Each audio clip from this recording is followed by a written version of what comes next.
पुंडलिक वरदे हरे विठ्ठल श्री ज्ञानदेव ज्ञानेश्वर महाराज की जय. कालपर्यंत आपण भगवान श्री ज्ञानोबा काही शब्दांचा आपण विचार केला. आज सकाळी थोडा हरिपाठावर मी विचार करत होतो की 2 दिवसामध्ये केवळ 2 शब्दाचा विचार झाला आणि मग हरिपाठाची लांबी लक्षात आली की 9 दिवसापर्यंत तिथपर्यंत टप्पा पूर्ण होईल असं वाटत नाही. म्हणून हरिपाठाचे सिद्धांत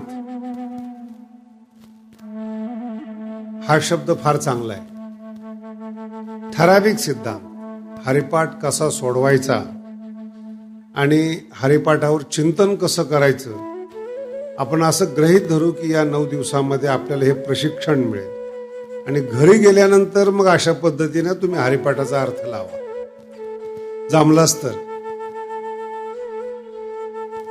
शब्द माऊलीचे आहेत, श्रीमंती माऊलीचे आहे. माऊलीला याचं ज्ञान आहे की सगळ्याला ज्ञान नकोय.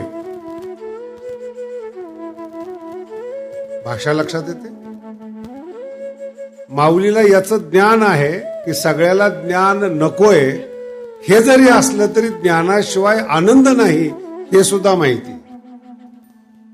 लहान मुलगा आहे आणि त्याला माहिती आहे की मला हे आवडत नाही, ते आवडत नाही, पण नेमकं शरीर वाढीसाठी, तंदुरुस्तीसाठी, स्वास्थ्यासाठी काय खाऊ घालायला पाहिजे हे तज्ञ आईला माहिती आहे.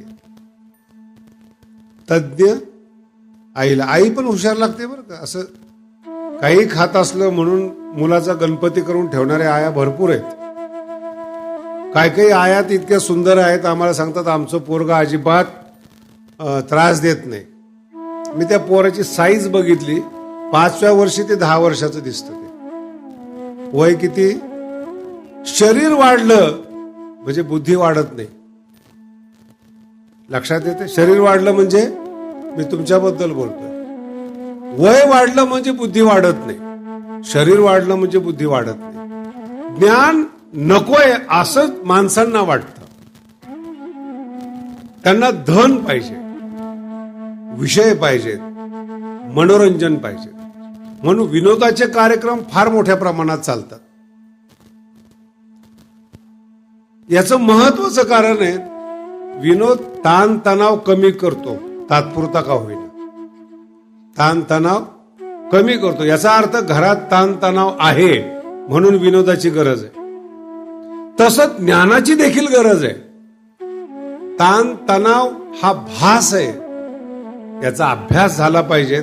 याच्याकरता ज्ञानेश्वरीचा अभ्यास, हरिपाठाचा अभ्यास आणि याला कर्म गरजेचं आहे. म्हणून सगळ्या लोकांना ज्ञानाची अपेक्षा आहे असं कधीही शास्त्रकार म्हणत नाही. अगदी अनुभवपूर्वक सांगतो, आयुष्यभर अर्जुन बरोबर होता, कधीच ज्ञान सांगितलं नाही.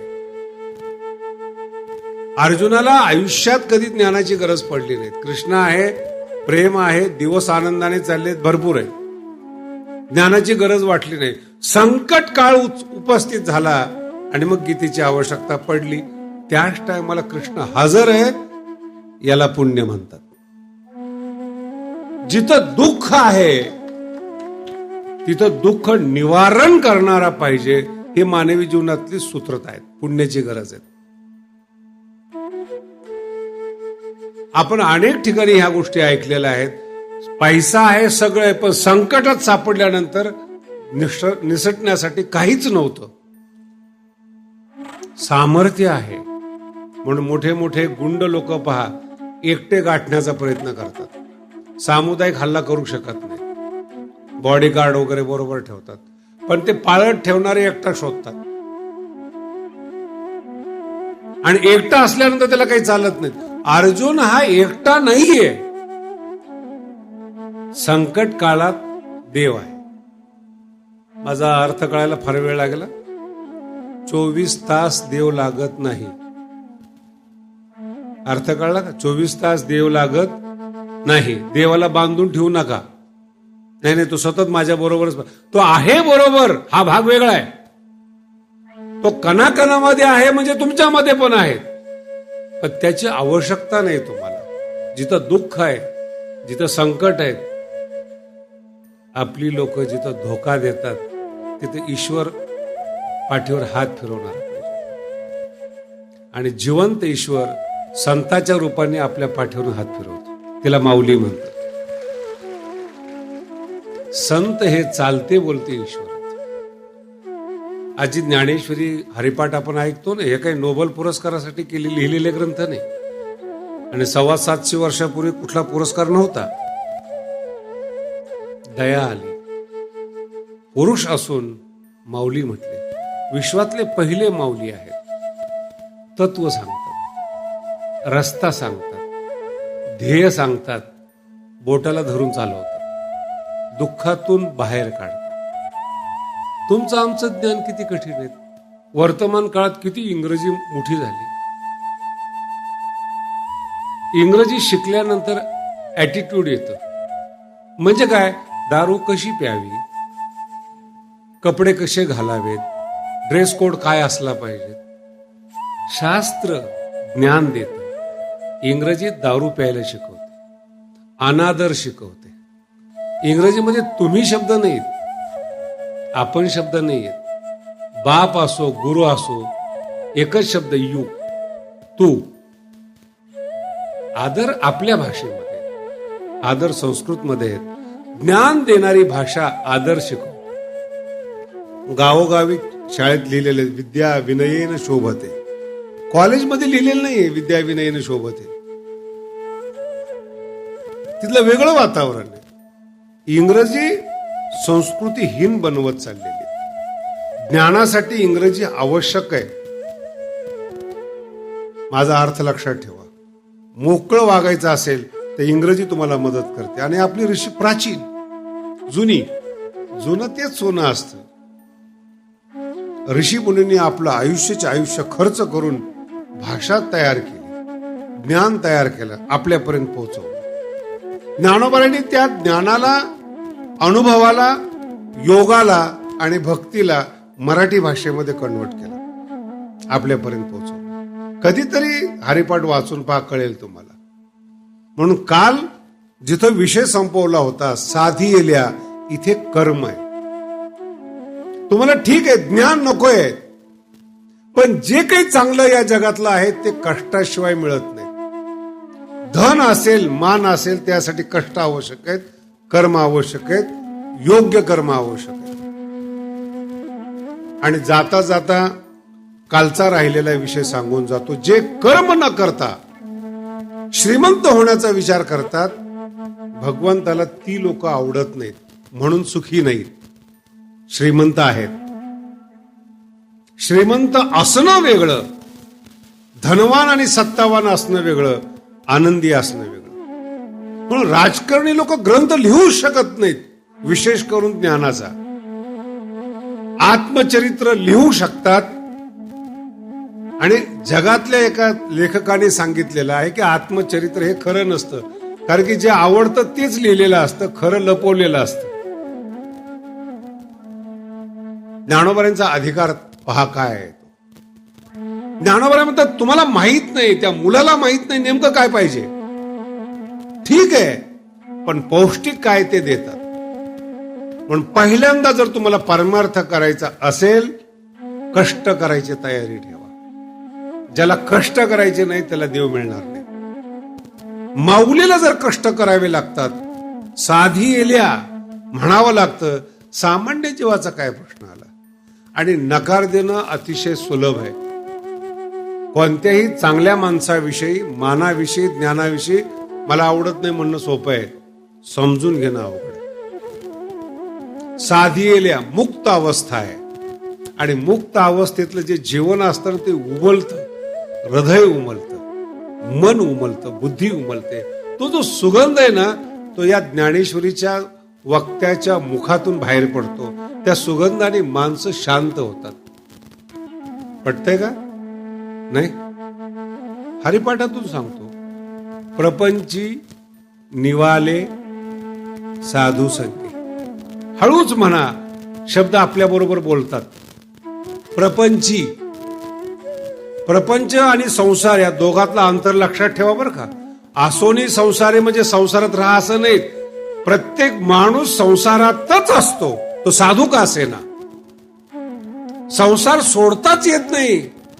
आसोनी संसारी शब्दाचा अर्थ नाही. प्रपंच वेगळा आहे, संसार वेगळा आहे. संसार जगाला म्हणतात संसार, आणि संसार शब्दाची व्याख्या खूप गोड आहे. सरती ती संसार हा नियमातून सम्यक सरती, नियमातून सरकतो.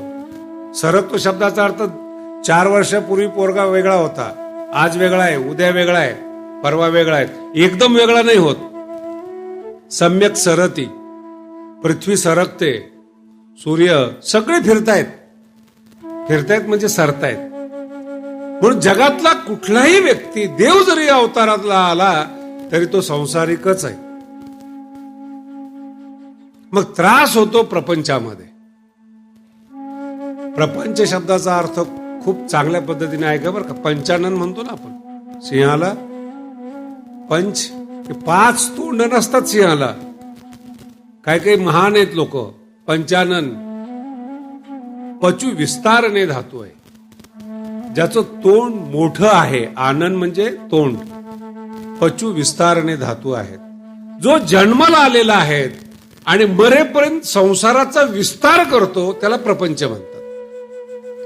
आपण म्हणतो ना 2चे 4 झाले, 4चे 8 झाले, 8चे 16 झाले, पुढची मोजणी तुम्हीच करा. याला संसार म्हणतात. सतत पैसा वाढवणं, घरं वाढवणं, भौतिक पदार्थ वाढवणं हा प्रपंच आहे. यात सायास आहे आणि याचे रिझल्ट काही नाही. खूप केलं ना तुम्ही, तुमचे मुलं तुम्हाला थँक्यू सुद्धा म्हणत नाहीत. उलट म्हणतात तुमचं कर्तव्य होतं, जन्माला का घातलं आम्हाला. एक तर जन्माला घाला, सांभाळा आणि वरून पुन्हा ऐकून घ्या. का घातलं, तुमचं कर्तव्य होतं. एखादा जुन्या काळातला म्हातारा म्हणला रे आमच्या टायमाला एवढा खर्च होत नव्हता, तुमचं नशीब. सायास. म्हणून प्रपंची इथे संसाराच्या तापाने तापलेले असतात, म्हणून निवाले शब्द आहे. प्रपंची निवाले. साधू बरोबर आल्यानंतर निवाले. साधू संगे. जर साधूच्या संगतीमध्ये ताप जात नसेल तर तुमच्यापेक्षा तो प्रपंची आहेत असं लक्षात ठेवा. तो समाधानी नाहीये, दुसऱ्याला काय समाधानी करणार. म्हणून हरिपाठ खूप सुंदर आहेत. प्रपंची निवाले साधू संगे. निवाले शब्द उद्धार झाला असा शब्द नाही. तापलेले असतात, कुठेतरी त्यांना मन मोकळं करता येत नाहीत, घरातले लोक बोलू देत नाहीत आणि साधूला काही काम नसतं, ऐकून घेतो तो. असे बरेचसे साधू आहेत, केवळ ऐकून घेतात म्हणून संत होतात. व्यवहारामध्ये केवळ एखाद्याचा ताप ऐकून घेतला त्याला बरं वाटतं. आपल्या भाषेत म्हणतात हृदय हलकं झालं. प्रपंची निवाले. म्हणून प्रपंच वेगळा आणि संसार वेगळा. संसार हा देवाचा आहे, ईश्वराचा आहे. सृष्टी त्यानं निर्माण केलेली आणि त्याच्या सृष्टीत आपण राहतो. म्हणून आसोनी संसारात राहून जीवे वेग करे. मग कर्म न करता या संसारामध्ये जर तुम्ही राहिलात तर उद्धार होणार नाही. महत्वाचा टप्पा. आणि दुसरा टप्पा जो आपण काल चिंतन करत होतो, साधीला कष्ट करण्याची तयारी पाहिजे. किती कष्ट करावेत हरिपाठाच्या भाषेत सांगतो. पारियाचा रवा. एक एक शब्द आहे ना असं हृदयामध्ये ठासून ठेवा, कारण गाण्यामुळं हरिपाठ कळाला नाही आपल्याला. गाण्यामुळं आणि स्वरामुळं त्यातला अर्थ हृदयामध्ये प्रकाशित झाला नाही. म्हणून बिना गाण्याचा हरिपाठाचा अभ्यास करा. पारियाचा रवा. जर पारा खाली जमिनीवर जर सांडला तर उचलायला गेला तर तो हातात येत नाही. यत्न म्हणजे प्रयत्न. परोपरी साधन तैसे. साधनेसाठी असे कष्ट लागतात. हरिपाठ काय सांगतो समजून घ्या. साधनेसाठी पारियाचा रवा घेता भूमीवरी, जमिनीवर सांडलेला पाऱ्याचा रवा उचलत असताना ज्या कष्टाला समोर जावं लागतं, साधन तैसे. अशा पद्धतीचे साधन करावं लागेल, तर तुम्हाला देवाच्या दारात उभं राहता येईल. नाही तर नाही. म्हणून देवाच्या दारात जात असताना जे मधले द्वार लागतात ते आपण काल पाहिले. ज्ञानियाचे द्वार आराधिती आणि श्रीगुरूचं द्वार. इथं जाऊन काय करायचं हा आजचा विषय आहे. श्रीगुरूच्या दरवाजामध्ये गेले, ज्ञानाच्या घरामध्ये गेले, तुमचं घराणं सांगणार आहे का तुम्ही? तुमचं प्रपंचाचा ताप सांगणार आहे का तुम्ही? मग काय केलं पाहिजे? म्हणून पहिल्या चरणाचा काय केलं पाहिजे याचं उत्तर हरिपाठातच आहे. सर्व सुख गोडी साही शास्त्र निवडी.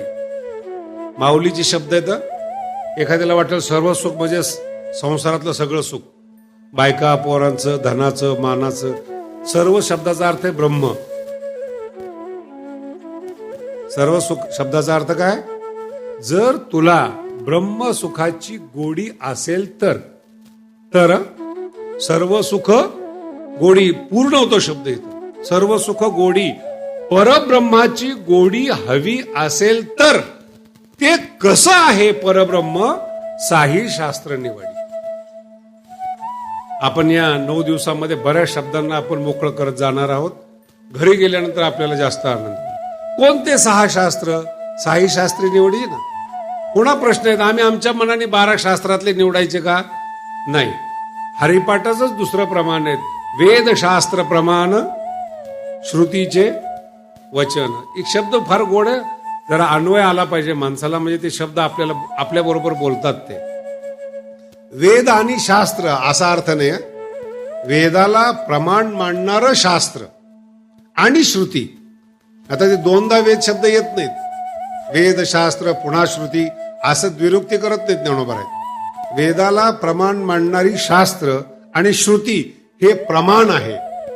वेदशास्त्र, श्रुतीचे वचन, प्रमाण. इथं थांबायचे. कोणाच्या बोलण्याला प्रमाण मानायचे त्याचं उत्तर आहे. आणि लोकांना या गोष्टीबद्दल अजून माहिती नाहीत. मला फार अभिमान आहे या प्रमाणांचा. भारत एवढा श्रेष्ठ आहे, इथं देव मानणाऱ्याला सुद्धा ऋषी मानतात, देव न मानणाऱ्याला सुद्धा ऋषी मानतात. तो भारत आहे. देव मानलाच पाहिजे हा आग्रह भारतामध्ये नाही. देवाला प्रमाण मानलं पाहिजे हा आग्रह या भारतामध्ये नाही. म्हणून भारत वैचारिक दृष्ट्या स्वतंत्र आहे. कोणतंही मत या भारतामध्ये तुम्ही चिकित्सक रूपाने मांडू शकता, जनता त्याचा स्वीकार करते. दुष्परिणाम होत असतील पण देव माना असा आग्रह नाही. जगात अनेक धर्म आहेत, देव न मानल्यामुळं त्रास होतो, त्यांच्या देवाला न मानल्यामुळं त्रास होतो. पण भारतीय परंपरेमध्ये, वैचारिक परंपरेमध्ये देव माना असं बंधन नाही, पण ज्ञानाला माना असं बंधन आहे. फरक लक्षात येतो सगळ्यांच्या.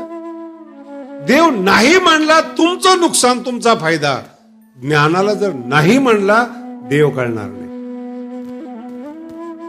भारत ज्ञान प्रधान देश आहे. भारत शब्दातच ज्ञान आहे. भा शब्दाचा अर्थच ज्ञान आहे. भा म्हणजे प्रकाश, भाती. रथ या शब्दाचा अर्थ आहे प्रकाश देण्यामध्ये जो रथ आहे तो भारत आहे, जिथे अंधकार नाही. म्हणून सकाळी सकाळी मुलं म्हणतात तमसो मा, अंधकाराकडे नाही, ज्योतिर्गमय, प्रकाशाकडे जाऊ. आणि या प्रकाशाला देव म्हणतात. देवाची द्वारी. अंधाराकडे जाऊ नका, प्रकाशाकडे जा. देवाचं द्वार प्रकाशाकडे. प्रकाश हेच देवाचं द्वार आहे. प्रकाश शब्दाचा अर्थ आहे अंतःकरणात अर्थ प्रकाशित होणं. ज्ञानेश्वरीचा जर तुम्ही अभ्यास केला तर पहिल्यांदाच सांगितलेलं आहे. एवढ्या 16 वर्षामध्ये ज्ञानेश्वरी कशी लिहिली, बऱ्याच लोकांना प्रश्न आहेत. सकल अर्थ मती प्रकाश. अर्थ मतीत प्रकाशित होतात. अभ्यास नाही सांगितलेला आहे. अर्थाचा अर्थ नाही सांगितलेला आहे. अर्थ मतीत प्रकाशित होतात, याच्याकरता योगशास्त्र आहे. अर्थ सुचत नाहीत, प्रकाशित होतात. सकल अर्थ मती, मतीमध्ये प्रकाश. उद्या काय होणार आहे, मागे काय होणार आहे, याचा अर्थ मतीत प्रकाशित होतो श्री गुरुच्या साह्याने. श्री गुरुच्या हरिपाठातून सांगतो म्हणजे अजून लक्षात येईल. द्वैताची झाडणी गुरुविन ज्ञान, दोन घटना एकत्रित आहेत. खूप फास्ट म्हणतो म्हणून आपल्याला कळत नाहीत. गुरु काय करतात, दोन काम करतात गुरु. द्वैताची झाडणी गुरु करतात आणि ज्ञान गुरु देतात. गुरु नसेल तर द्वैताची झाडणी होत नाही आणि ज्ञान मिळत नाही. तुमच्या चेहऱ्याकडे पाहून मला असं वाटतं की अजून अर्थ कळाले नाही. झाडणी माहिती तुम्हाला द्वैताची? ग्रामीण भागामध्ये भूत लागल्यानंतर, भूत बाधा झाल्यानंतर त्याची झाडणी करतात. आणि ती झाडणी शब्दाचा अर्थ भूत नसतं पण याच्या मनात असतं. असे भूत भरपूर आहेत. भूत बाधा म्हणतात त्याला. भूत म्हणजे जुन्या गोष्टी मनातून न जाणं, याला भूत म्हणतात. भूतकाळ न विसरणं, भूतकाळात असं झालं होतं, तसं झालं होतं, असं होतं, ती भूत. आणि त्याची बाधा द्वैताची. द्वैत कल्पित आहेत, झाडणी. द्वैत नाहीये म्हणून सांगितलेले झाडणी. कोण करतं? गुरु. द्वैताची आपल्यामध्ये क्वालिटी कशी निर्माण व्हावी, गुणवत्ता कशी निर्माण व्हावी, याची ही बैठक आहे, याची तयारी ही. द्वैताची झाडणी गुरुविन होत नाही आणि गुरुविन ज्ञान होत नाही. आणि गुरुविन जर ज्ञान झालं, व्यर्थ त्याचे ज्ञान. हरिपाठ काय सांगतात? व्यर्थ त्याचे ज्ञान. गुरुशिवाय समजतच नाही ना. अहो, शाळेत गेल्या बरोबर अक्षराची ओळख गुरु देतात. इथून जर गुरु लागतो तर परमात्म्याची ओळख कोण करून देणार? पण आपण गुरु करत असताना गुरुला परमात्म्याची ओळख आहे का नाही याचा अगोदर तपास घ्या. केवळ नावाचा गुरु नको, श्रीगुरु नको नावाचा. मग कळणार कसं काय आपल्याला ते श्रीगुरु आहेत का नाही? साही शास्त्र निवडी. महाराज होत नाही. ज्ञानोबराय म्हणतात, कष्ट करायची तयारी नसेल तर देवाच्या दारात उभं राहता येत नाही. तुम्हाला भारतीय शास्त्रांची एक गंमत सांगतो. उपनिषदामध्ये एक प्रमाण आहे, उत्तिष्ठत जाग्रत प्राप्य वरान निबोध. तिचा शब्द फार गोड आहे बरं का. हरिपाठन हा एकच अर्थ आहे, उत्तिष्ठत, उभा राहा, उत्तिष्ठत. आणि दुसरा शब्द आहे जाग्रत, जागे व्हा. व्यवहारामध्ये माणूस अगोदर जागा होतो का उभा राहतो? बोला ना. अगोदर जागा होतो मग उभा राहतो. श्रुती असं नाही म्हणत. श्रुती म्हणते उत्तिष्ठत, उभा राहा, नंतर जागा हो. आणि सगळ्या साधूचं वर्णन काय केलेलं आहे? मज निरंतर जागवीत. उभं राहिले तर जागा करतील ना. देवाची द्वारी उभा असाल तर जागा व्हाल. जर देवाच्या द्वारामध्ये उभंच नसाल, जागा कोण करणार तुम्हाला? प्रपंचात थोडंच जागा होतं. आणि प्रपंचातलं बोलणं अनंत वाचाळ. किती जण आहेत वाचाळ? हे खूप अवघड आहे बरं का. बरळ त्या बोलण्याला म्हणतात, बोलणाऱ्यालाच कळत नाही आपण काय बोलतो. तुम्हाला कळालं का? बरळणारा माणूस झोपलेला असतो, तो जागा नसतो. जो जागा नसतो तो दुसऱ्याला काय जागा करणार आहे? तो बोलतो. असे झोपलेले लोक बरेच प्रवचनातून बरळती. बरं, न ते जागे आहेत न त्यांच्या जाग करण्याने इतर जागे होतात. म्हणून अशा बोलण्याला ज्ञानोबराय बरळ म्हणतात. बरळ. स्वतः झोपलेले आहात, बरळती. आणि किती बरळ? अनंत वाचाळ, अनंत बरळ बरळती. मतभिन्नता आहेत, मान्यता आहेत, याविषयी अनंत बरळ बरळती. त्या कैसा? अशा लोकांना जे जागेच नाहीत, गोपाळ मिळणार नाहीत. देव मिळणार नाही. जी झोपलेले आहेत ना, देव आला तरी कळत नाही ना, बोलणं चालू आहे. म्हणून पुस्तकातलं जे बोलणं आहे, अभ्यासाचं जे बोलणं आहे, ते जाग करण्याकरता असावं. त्यासाठी उठलं पाहिजे, उभा राहायला पाहिजे. उभं कशा करता राहायचंय? जाग होण्यासाठी.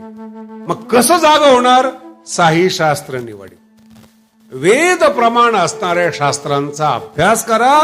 ती देवाला मांडणारी असो अथवा नसो.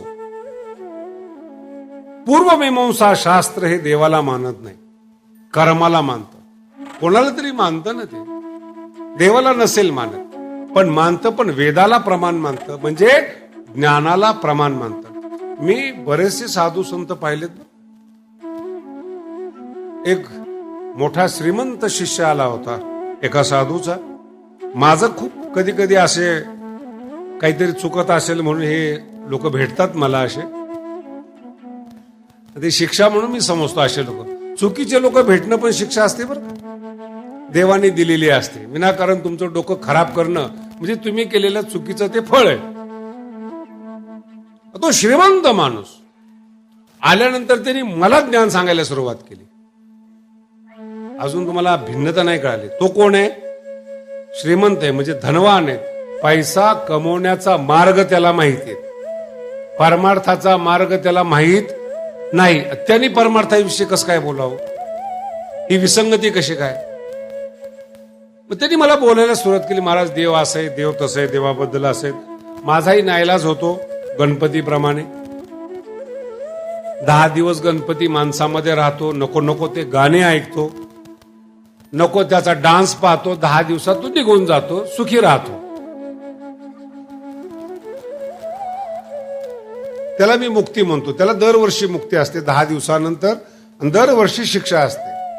गणपती ज्ञानाची देवता आहे. गणपतीकडून ज्ञानाची अपेक्षा करायची. 20 ओव्या भगवान श्री ज्ञानोबरायाने गणपतीसाठी खर्च केलेला आहे. देवा तुझी, त्या देवाची अवहेलना होता कामा नये. ज्ञान देवतेची अवहेलना होता कामा नये. ज्ञान देवतेचा अपमान झाला तर ज्ञान मिळत नाही, दुःखी असतो आपण. त्यांनी बोलायला सुरुवात केली, आमचे गुरु असे तसे. मला का सुचलं काही माहिती नाही. मी सहज विचारलं त्याला, महाराज हे जे तुम्ही मला बोलता हे तुमच्या गुरुनी सांगितलं का? नाही म्हणे. तुम्हाला सुचलं कसं काय? हे माझं ज्ञान आहे. मग गुरु काय सांगतात? ते मौनी आहेत म्हणे, काहीच बोलत नाही ते. गुरु कोण आहेत? मौन. असल्या मूर्खापुढं मौनच राहतील ना ते. ज्याचं बोलणंच संपत नाही. ज्ञानेश्वरीमध्ये ज्ञानेश्वरी वाचा असा शब्द नाही बरं संपूर्ण ज्ञानेश्वरीमध्ये. ज्ञानेश्वरी ऐका असा शब्द आहे.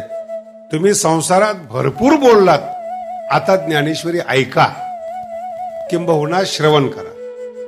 ज्यांनी ज्ञानेश्वरी श्रवण केली त्याला समाधी लागली.